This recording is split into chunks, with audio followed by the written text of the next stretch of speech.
आज रात आज रात 12 बजे से पूरे देश में, ध्यान से सुनिए, पूरे देश में आज रात 12 बजे से संपूर्ण देश में संपूर्ण लॉकडाउन होने जा रहा है। On March 24th, India moved into the biggest human lockdown at the shortest notice after the announcement from Indian Prime Minister Narendra Modi.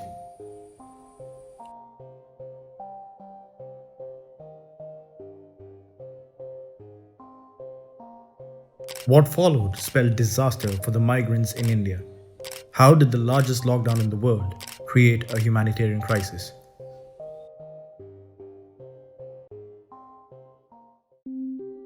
An estimate based on the 2011 census shows that there are about 21.45 million interstate migrants that are workers. By conservative estimates, 30% of them are casual workers and another 30% work on regular basis but in the informal sector. Most workers do not have proper functioning homes or shelter.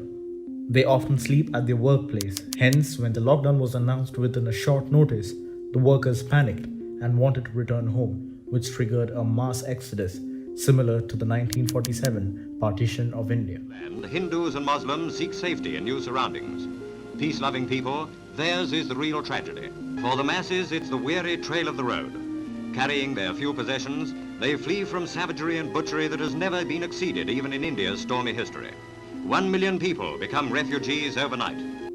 To protect the laborers, the Indian government introduced the Interstate Migrant Workmen Act in 1979. The Act states various conditions such as remuneration payable, hours of work, fixation of wages, and other essential amenities. The Act also says that the workers are entitled to a displacement allowance. Sadly, most migrant workers aren't even aware of their rights. Most workers have not got their due wages. Because of the crisis that erupted, the Indian government asked the respective state governments to handle the wages issue. The state governments then requested the employers to pay their wages in full. The problem is that most small businesses have a limited cash reserve and the Indian government had done nothing to support them. On March 26th, the Indian government announced the doubling of food ration, but most migrant workers do not have a ration card. 50 days later, the Indian government announced food support for 80 million people who are not part of the public distribution system, aka PDS. Free food grain supply to all migrants for the next 2 months. Based on a rough assessment which has been given to us by all the state governments, we think there are about 8 crore migrants for whom benefit will reach through this free food grain supply. The central government will take the cost and they will not be charged. 3,500 crores will be spent on this intervention within the next 2 months. A survey conducted by Stranded Workers Action Network reported that the rate of hunger and distress is way ahead of the rate of relief. The report also shows that a large number of migrants were on the brink of starvation, with some starving since 4 days. With a lack of food, shelter, and money to survive, and with no means to travel back home, many migrant workers walked home, covering huge distances from 100 kilometers to 1,200 kilometers. Many cycled back home, like this 15-year-old girl who cycled all the way from Gurugram to Sirhuli, Bihar, with her injured father at the back. Ironically, a few days later, the Cycling Federation of India offered her a trial. Many have died of exhaustion and starvation. Many have died due to road accidents, and many have suffered with police brutality. As of making this video, 830 plus people have died traveling back home. The entire crisis prompted a radio apology from the Prime Minister.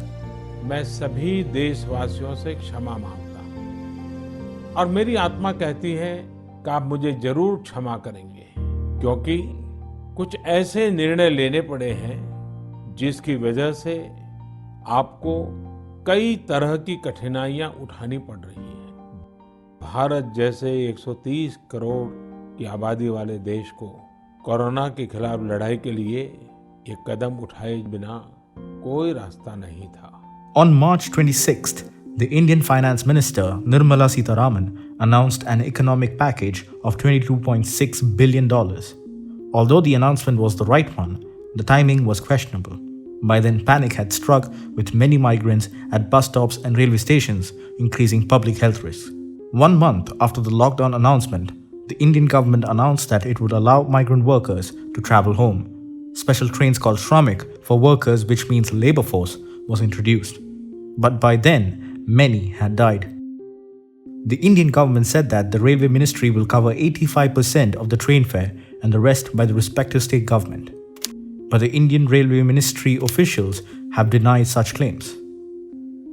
So far, more than 1.5 million migrants have been transported home, which is only a fraction of the total. By conservative estimates, there may be about 14 million migrants that want to travel home. Only time can tell how many will get home.